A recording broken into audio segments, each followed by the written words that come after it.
hablar de la santidad es transformar la manera en que nosotros lo vemos, lo hemos aprendido, lo hemos enseñado para volverlo a vivir, comprenderlo un poco más, porque la santidad es un atributo de Dios que es bastante interesante, es misterioso y a la vez poderoso. La santidad es un atributo de Dios, es parte de la esencia de Dios. Es tanto así que el Espíritu Santo, por eso se llama Espíritu Santo. Cuando hablamos del Espíritu Santo, no es que sea un nombre. Tú te llamas, no sé, Juan, Pedro, Alixier. ¿Quién más se llama Alixier? Nada más a ti te ponen ese nombre. Eso, no sé, te puedes llamar Marta, María, Pedro, Juan, como sea. Pero el Espíritu Santo no tiene un nombre porque le vamos a poner Espíritu Santo, sino que es la misma esencia de Dios por la cual se llama Espíritu Santo. No es su apellido, no es solamente algo que va con Él o que va acorde a Él, sino que es la misma esencia de Dios.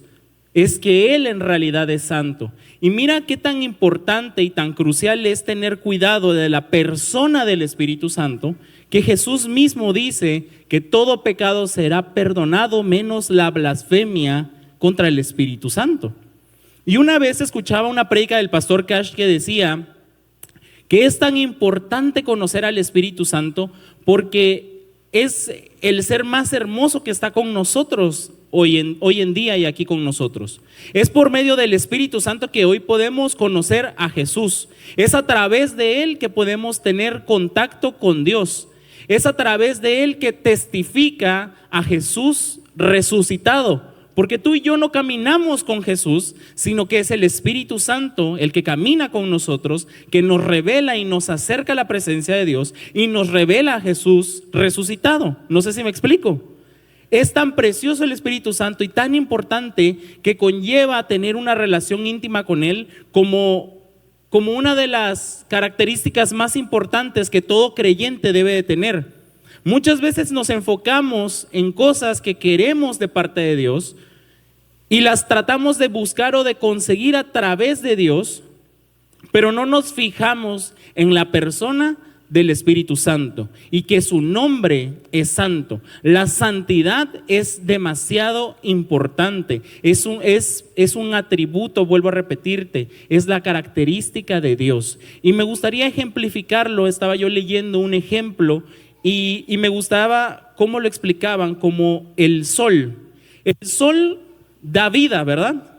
Gracias al sol las plantas pueden vivir, adquieren nutrientes. Gracias al sol también hay hasta a la cierta distancia en la que está, crea vida, genera calor, nos da energía, provoca luz. Así es el sol.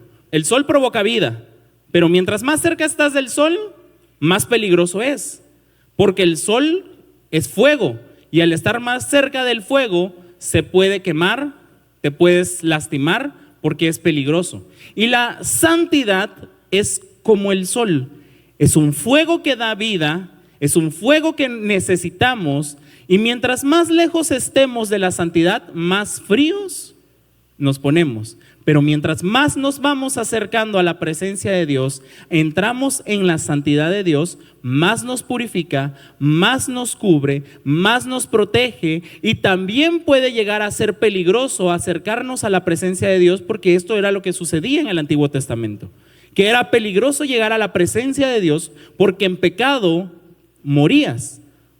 Pero no es porque la presencia y la santidad de Dios sean mala en sí misma, sino que es buena en extremo. Y es tan buena que repele por completo la maldad y el pecado. Entonces la santidad, mientras más nos acercamos a Dios, más nos purifica. Y no solamente lo destruye, sino que purifica, es lo que acabo de decir. Mientras más nos acercamos a Dios, antes pensábamos nos vamos a morir. Y eso era algo que me encantaba de la prédica que di hace 2 domingos, donde decía que la ley nos manda a santificarnos, a prepararnos para poder llegar a la presencia de Dios. porque antaño se enseñaba que no podías llegar a la santidad de Dios, a la presencia de Dios, sin estar purificado, sin haberte limpiado, porque entonces morías. Sin embargo, ahora bajo la gracia y bajo la cobertura de Cristo Jesús, nos vamos acercando a Dios más para ser purificados y transformados. ¿Estamos ahí? Así como esa luz del sol y ese calor provoca los cambios, lo mismo sucede con nuestra vida humana, y no solamente en el pecado, sino también en la enfermedad. Mientras más nos acercamos a la presencia de Dios, todo yugo de pecado se pudre, toda enfermedad es curada, toda muerte es echada afuera, porque en la santidad y en la presencia de Dios solo podemos encontrar la perfección, la vida, la sanidad y la prosperidad. Amén. Eso es lo que puedes encontrar cuando caminas hacia la santidad, cuando andas en santidad, cuando aprendes a vivir bajo la luz de su palabra, bajo la luz de su guía, bajo sus enseñanzas, bajo sus estatutos. Y esa es la sabiduría, ¿verdad? Cuando empezamos a entender, o cuando comenzamos a vivir y a dirigir nuestros pasos más hacia la santidad de Dios. Y antaño o anteriormente, lo que nos enseñaban es: no puedes llegar a la presencia de Dios de esa manera, no puedes levantar las manos de Dios porque estás en pecado, no puedes hacer tal cosa porque eres un pecador, porque esto, porque el otro. No, eso era antaño, eso era bajo la ley. Ahora bajo la gracia, mientras más cerca estemos del Señor, más transformados vamos a ser en su presencia. Va a purificar lo que hay en nosotros que está mal, nos va a guiar por ese camino de rectitud. Y aunque puede ser doloroso, porque caminar hacia el sol, caminar hacia el calor provoca esa resistencia, caminar hacia la santidad de Dios también va a provocar esa resistencia en el no querer acercarnos, porque la presencia de Dios es tan poderosa que no es tan fácil comprenderla. Por eso la Biblia dice que el que conoce al Espíritu puede discernir lo que viene del Espíritu, pero el que no conoce al Espíritu Santo, todo lo demás es una locura, ¿verdad? No es algo de protocolo, no es algo de pecado, es algo solamente de un poco más de sentido común. Pero uno lo empieza a entender conforme vas creciendo en las cosas del Señor. La santidad conlleva esa obediencia que va transformando nuestra manera de pensar. Hay cosas que no las entendemos y decimos: yo no entiendo por qué en la iglesia tienen que hacer esto, esto y esto. Pero conforme va avanzando el tiempo, con prudencia, con sentido común, con inteligencia y por ganas de agradar cada vez más a Dios, uno le empieza a entregar más cosas a Él. Al final, un matrimonio que llega delante de Dios, que se casaron y ya habían fornicado, o ya vinieron casados y vieran su segundo, su tercer divorcio, Dios lo va a bendecir. Dios lo va a bendecir. Dios lo va a amar. Dios les va a dar, porque hay una gracia con la cual el Señor nos cubre. Pero qué bonita recompensa y qué amor le podemos demostrar a Dios cuando nosotros mismos ofrecemos cosas que Dios no nos las ha pedido. Pero cada vez que nos vamos acercando a su presencia, vamos siendo transformados más a su imagen y semejanza. No sé si me estoy explicando.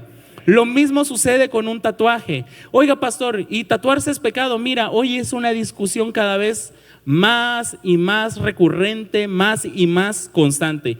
Y yo te puedo decir algo: a mí me encantan los tatuajes, y yo si pudiera me tatuaría. Ay, este pastor. Pero ¿sabes por qué no lo hago? Por la misma razón que en la presencia de Dios el Señor me incomoda y me dice: tú no lo necesitas, y yo quiero tu cuerpo completo y santo. Está bien, Señor, yo renuncio a lo que a mí me gusta. Y esto no significa que el que ya se tatuó no es amado por el Señor, pero yo le puedo entregar algo a Dios mucho mejor de mi cuerpo y de mi vida. No sé si me estoy explicando. Pero Dios a todos nos ama y nos cubre con su amor, con su gracia y su misericordia. El que no lo entiende, mientras se va acercando a la presencia de Dios, se va incomodando, porque esa presencia de santidad implica una transformación en nuestra vida que nos va llevando de nivel en nivel, como la sujeción. ¿Y yo por qué me tengo que sujetar? La esposa, ¿verdad? ¿Por qué dice la Biblia que yo me tengo que sujetar? ¿Por qué tiene que ser así? Hay una sabiduría en Dios y en el orden de la familia. Hay una razón por la cual nos manda Dios un orden en la familia. Esposas estar sujetas a sus esposos y esposos estar sujetos a Cristo, y los hijos estar sujetos a sus padres, y todas las instrucciones que vienen de parte de Dios en la familia. Porque hay una sabiduría que viene en la presencia de Dios cuando nos vamos acercando cada vez más a Él. Mira que dice Isaías capítulo 6, verso del 1 al 7. Isaías capítulo 6, versículo del 1 al 7. En el año que murió el rey Uzías, vi yo al Señor sentado sobre su trono, alto y sublime, y sus faldas llenaban el templo. Aquí el profeta Isaías, comienza a hablar acerca de una visión que él tiene. Y quiero que vuelvas a leerlo. Dice, en el año que murió el rey Uzías, ¿qué dice? Vi yo al Señor. Isaías está teniendo una visión y dice que él puede ver la presencia de Dios. Vio al Señor sentado sobre un trono alto y sublime, y sus faldas llenaban el templo. Por encima de él, versículo 2, había serafines. Cada uno tenía 6 alas, con 2 cubrían sus rostros, con 2 cubrían sus pies y con 2 volaban. Y el uno al otro daba voces diciendo, di conmigo, santo, santo, santo. ¿Qué era lo que decían? Santo, santo, santo Jehová de los ejércitos. Toda la tierra está llena de su gloria. Y los quiciales de las puertas se estremecieron con la voz del que clamaba, y la casa se llenó de humo. Entonces dije, ay de mí que soy muerto, porque siendo hombre inmundo de labios y habitando en medio del pueblo que tiene labios inmundos, han visto mis ojos al Rey Jehová de los ejércitos. Fíjate lo que dice el profeta. Yo soy inmundo, pero he visto al Rey. Y esto en el Antiguo Testamento. Se supone que nadie puede ver la presencia de Dios. La Escritura dice que nadie puede ver la presencia de Dios. Nadie puede ver a Dios, nadie puede ver el rostro de Dios. Pero Isaías está ahí en la presencia de Dios, teniendo una visión donde ve la gloria de Dios, ve que ese lugar en el que está es santo. No es que están cantándole solamente, es que el lugar en el que está es un lugar santo. Es el lugar santo, santo, santo Jehová de los ejércitos. La tierra se ha llenado de la gloria de Dios. Él llegó al lugar de la santidad. En el Antiguo Testamento recuerda que la santidad de Dios, o el lugar santísimo, era el único lugar donde Dios podía tener contacto con el hombre. Pero en el tiempo de Isaías ya se había perdido el tabernáculo, ya se había perdido la adoración en el templo, pero Isaías pudo ver en una revelación el lugar santo donde Dios estaba. Lo llevó a esa visión y él pudo ver donde habían voces diciendo santo, santo, santo. Verso 5 dijo, entonces ay de mí que soy muerto, porque siendo hombre inmundo de labios y habitando en medio de un pueblo que tiene labios inmundos, han visto mis ojos al Rey Jehová de los ejércitos. Pregunta, ¿fue Isaías en santidad a la presencia de Dios? Estaba en pecado y aún así fue llevado a la presencia. Siempre es Dios el que se acerca al hombre para que nos acerquemos a Él. No hay nada que tú puedas hacer. Esto vuelvo a reafirmar lo que prediqué hace 2 domingos. No hay nada que tú puedas hacer para acercarte a la presencia de Dios. Él ya lo hizo todo. Él te llama a su presencia. Con lazos de amor te vuelve a traer. Por medio de alguien te vuelve a llamar. Y uno está con pensamientos todavía de fariseo diciendo, es que soy pecador, no, es que soy hipócrita, no, es que cómo voy a ir. Es que no hay nada que tú puedas hacer. Es cierto que el Antiguo Testamento nos llamaba a rituales de purificación, pero hoy lo que el Señor quiere es que tú vengas a Él, porque Él ya pagó el precio del pecado, que es Cristo Jesús. Y mira que sigue diciendo versículo 6, y voló hacia mí uno de los serafines, teniendo en su mano un carbón encendido, ¿tomado de dónde? ¿De dónde? No era solamente cualquier carbón, y estaba encendido por la misma presencia de Dios. ¿Te recuerdas que te ejemplificaba acerca del sol? La presencia de Dios es como un fuego abrasador. De hecho, la Biblia dice que su rostro resplandece como sol. Y dice después: voló hacia mí uno de los serafines, teniendo en su mano un carbón encendido, tomado del altar con unas tenazas, y tocando con él sobre mi boca, dijo: he aquí que esto tocó tus labios. ¿Y qué más? Tu culpa y limpio tu pecado. ¿Dónde se fue purificado Isaías? En la presencia de Dios. Él era inmundo, él era pecador. Él decía: mis labios, o sea, yo soy pecador, mis labios son inmundos, yo habito en el pueblo más inmundo y pecador. Pero aún así ha sido llevado a la gloria de Dios, a la presencia de Dios. Y lo que Dios tomó del altar, lo que este ángel, que es un serafín, toma del altar un carbón encendido y lo toma con tenazas y toca la boca de Isaías. Y al momento de tocarlo, la purificación se transmite a través de su cuerpo. Y esto no es un ritual, sino que es algo que es tomado de la misma presencia de Dios. Es ese momento en el que cuando tú estás acá en domingo y te dice el pastor: cierra tus ojos, levanta tus manos, tú estás siendo llevado por la presencia de Dios a un lugar donde habita Él, que es su santidad, donde dejas de ser tú para conectarte con Él. Es que hay algo muy profundo que a veces no entendemos cuando cerramos nuestros ojos, cuando levantamos nuestras manos, cuando dejamos, así como Isaías no fue tomado físicamente y llevado al cielo. Isaías estaba teniendo esa visión porque estaba siendo llevado de su espíritu a ese lugar. No sé si me estoy explicando. Es que hay algo muy poderoso cuando tú cierras tus ojos y hablas con Dios. Y uno puede pensar: ¿será que estoy hablando solo? Es que el poder de la oración es entender que tienes unos minutos para hablar con tu Padre, que es el ser creador de todo lo que hay y lo que existe. Y a veces nosotros sentimos que estamos hablando todavía con un amigo imaginario porque no logramos dimensionar lo poderoso que es una oración. El tiempo que te vas a tomar para hablar con tu Padre, el tiempo que vas a tomar para hablar con aquel que lo creó todo y que es poderoso para hacer todas las cosas. Tu batalla más grande es aquí adentro. Fíjate lo que le sucede a Pedro el día que Jesús es apresado. Pedro saca la espada y le vuela la oreja al soldado romano.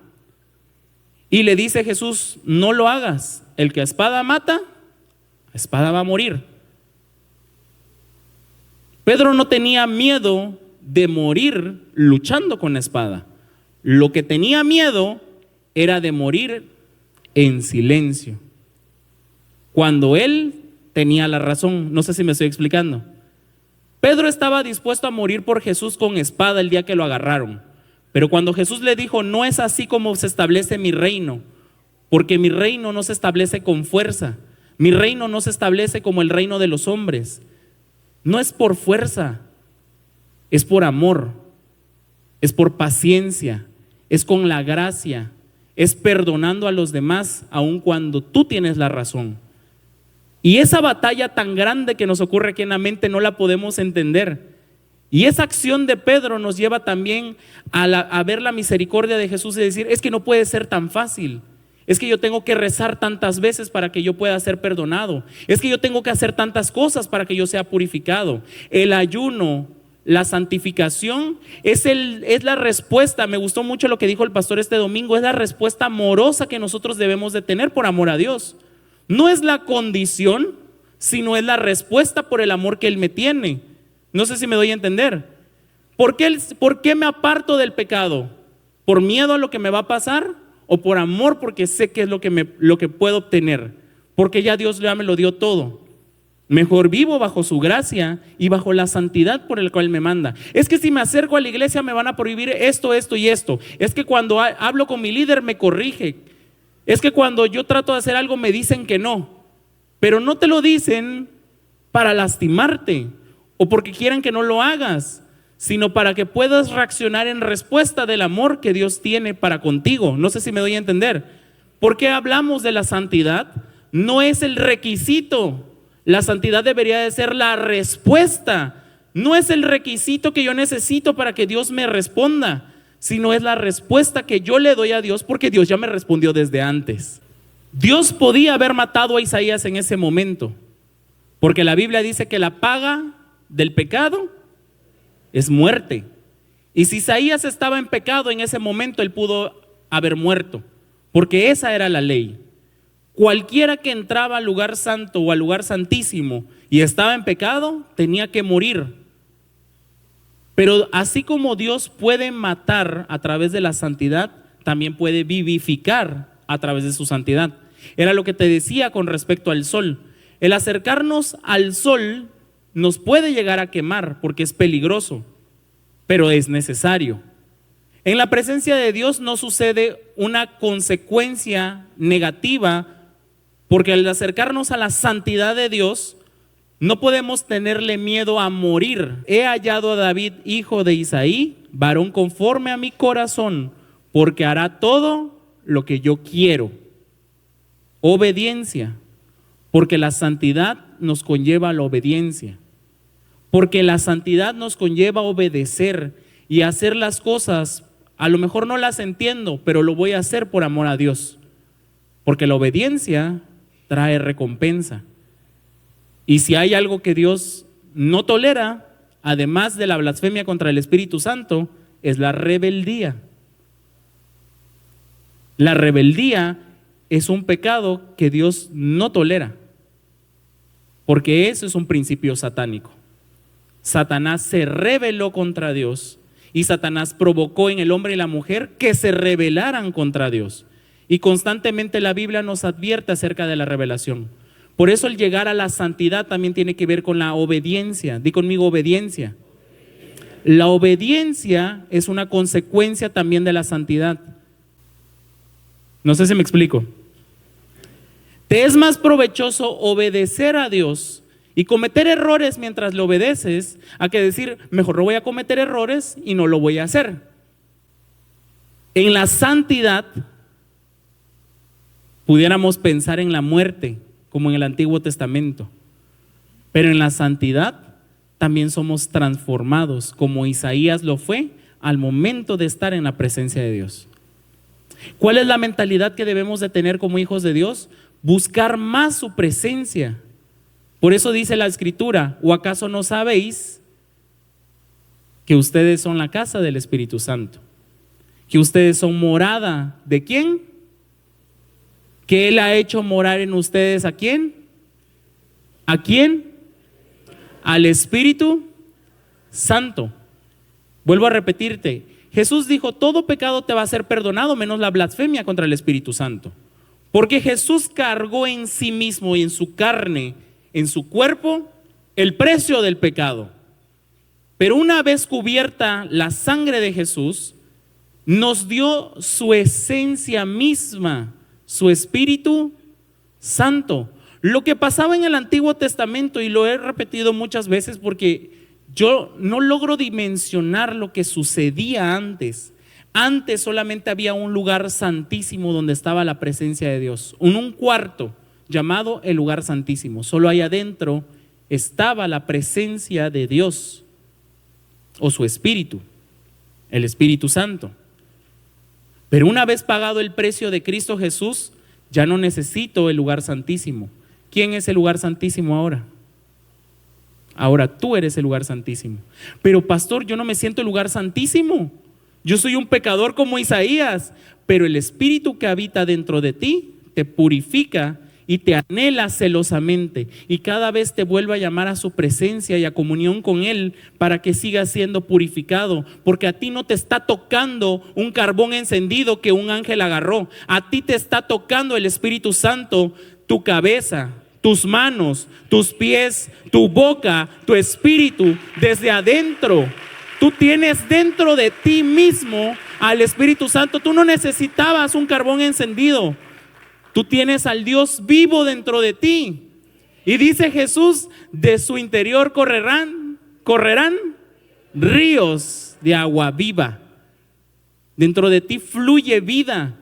Hay algo especial dentro de ti y sigues siendo pecador, pero cada vez que te acercas a la presencia de Dios vuelves a ser purificado por la presencia del Espíritu Santo, por la sangre de Cristo que te cubre. Es ahí en su presencia donde Él te vuelve a tocar y te vuelve a apartar y te dice: tú eres mío, no eres del mundo, tú eres mío, no eres de los de allá afuera. Tú eres mi hijo, tú eres mi simiente, yo te engendré a ti, yo pagué por ti. Hay algo tan poderoso dentro de ti y todavía estamos por dentro pensando: ¿será que tengo que hacer un ritual? ¿Será que me tengo que bañar de aceite? ¿Será que tengo que estudiarme toda la Biblia? Dentro de ti ya tienes al Espíritu Santo. Dentro de ti tú ya eres ese lugar apartado para Dios. Mira que dice Juan capítulo 5, versos 2 al 14. Y aquí vamos a hablar acerca de Jesús. Y dice Juan 5, 2, 14. Y hay en Jerusalén, cerca de la puerta de las ovejas, un estanque llamado en hebreo Betesda, el cual tiene 5 pórticos. En estos yacía una multitud de enfermos, ciegos, cojos y paralíticos que esperaban el movimiento del agua, porque un ángel descendía de tiempo en tiempo al estanque y agitaba el agua. Y el que primero descendía al estanque, después del movimiento del agua, quedaba sano de cualquier enfermedad que tuviese. Y había allí un hombre que hacía, ¿cuánto tiempo? 38 años que estaba enfermo. Cuando Jesús lo vio acostado y supo que llevaba ya mucho tiempo así, le dijo: ¿quieres ser sano? Señor, le respondió el enfermo, no tengo quien me meta en el estanque cuando se agita el agua, y entre tanto que yo voy, otro desciende antes que yo. Jesús le dijo: levántate, toma tu lecho y anda. Y al instante aquel hombre fue sanado y tomó su lecho y anduvo, y era día de reposo aquel día. Verso 10. Entonces los judíos dijeron a aquel que había sido sanado: es día de reposo y no te es lícito llevar tu lecho. Él le respondió: el que me sanó, él mismo me dijo: toma tu lecho y anda. Entonces le preguntaron: ¿quién es el que te dijo toma tu lecho y anda? Y el que había sido sanado no sabía quién fuese, porque Jesús se había apartado de la gente que estaba en aquel lugar. Hasta ahí me voy a quedar, hasta el verso 13. Fíjate lo curioso de esta historia. Te estoy hablando de que Isaías, en la presencia de Dios, un ángel le llevó carbón encendido y fue purificado. Y acá sucede algo curioso, que bajaban los ángeles, tocaban el agua y el agua era purificada. El agua estaba santificada porque un ser santo había tocado el agua. No sé si me estoy explicando acá. Hay algo especial en la santidad de Dios. Lo que yo te platicaba hace 2 domingos, cuando Dios está en la zarza ardiente. Cuando Dios llega a ese lugar era como cualquier otro, era común y corriente. Pero en el momento en que la presencia de Dios llega a ese lugar se convierte en tierra santa. Y entonces cuando Dios habla a Moisés, le dice: quítate los zapatos porque estás pisando tierra santa, porque lo que Dios toca se santifica, porque viene de la santidad de Dios. ¿Estamos ahí? Entonces dice después, verso 14: después le halló Jesús en el templo y le dijo: mira, has sido sanado. ¿Qué más? No peques más para que no te venga alguna cosa peor. Y aquí me recuerda como a los discípulos cuando Jesús sana a un ciego y le preguntan a Jesús: ¿quién pecó, este o sus padres? Dice la escritura que Jesús sana a un ciego de nacimiento y los discípulos le preguntan: ¿quién pecó, este o sus padres? O sea que la enfermedad es causa del pecado. No sé si me estoy explicando. Porque la paga del pecado, eso lo dice Romanos 6:23. La paga del pecado es muerte. Cuando no estamos con Dios, estamos en el pecado. Y estando en el pecado, estamos en muerte. Y la muerte conlleva también la enfermedad, conlleva también la pobreza, conlleva también la tristeza, la depresión y todo lo que no proviene de Dios, porque estás en pecado, porque estás en el mal. Y cuando Jesús sana a este hombre, lo lleva a su santidad y le dice: mira, has sido sanado, no peques más. ¿Qué fue lo que le dijo Jesús al enfermo? toma tu lecho y anda. ¿A quién más le dijo Jesús, toma tu lecho y anda? ¿Ah? Bueno, a Lázaro, pero me estaba yo recordando de los amigos del paralítico. Cuando ellos caen por el techo, dice la escritura que sus 4 amigos, sus amigos, lo llevaron a ese lugar. Él era paralítico, pero sus amigos lo llevaron a ese lugar. Y este hombre no tenía a nadie que lo metiera en el pozo. Eso está interesante, porque de paralítico sí tenía alguien que lo llevara a la presencia de Jesús. Y este no tenía a nadie que lo pudiera echar en el agua cuando llegaba un ángel. Pero Jesús está en todos los milagros y en todas las situaciones. Quizás tú has tenido amigos que te han hablado de Jesús constantemente y te dicen, mira, yo te invito al grupo, mira, te invito a la iglesia. Y hay otros que no. Hay otros que dicen, no, pastor, a mí nadie me invitó.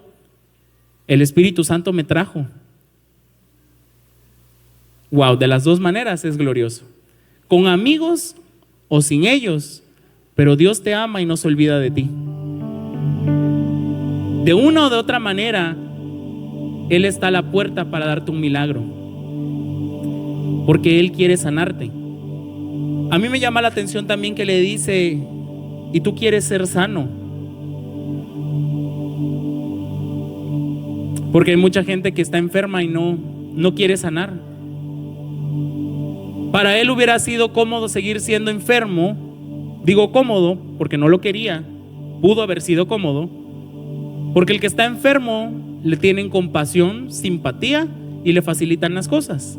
Se acostumbran a vivir enfermos. Tenía 38 años enfermo. Si él se hubiera rendido, de alguna otra manera se lo hubieran llevado del estanque, pero aún ahí 38 años permanecía cerca. Algo va a pasar. Hasta el último minuto voy a creer. No tenía nadie que lo metiera ahí, pero llegó Jesús. A veces estamos esperando el toque mágico de un ángel diferente, cuando tienes a Jesús para que Él mismo te haga el milagro. A veces estamos esperando milagros diciendo, llevo 2 años, llevo 4 años, llevo tanto tiempo. Pero esto no es una carrera de tiempos. Jesús nunca llega tarde para hacer cambios en nuestra vida o milagros en nuestra vida. Él no llega tarde. Llega en el momento que lo necesitamos y el momento que Él ha dispuesto para hacerlo.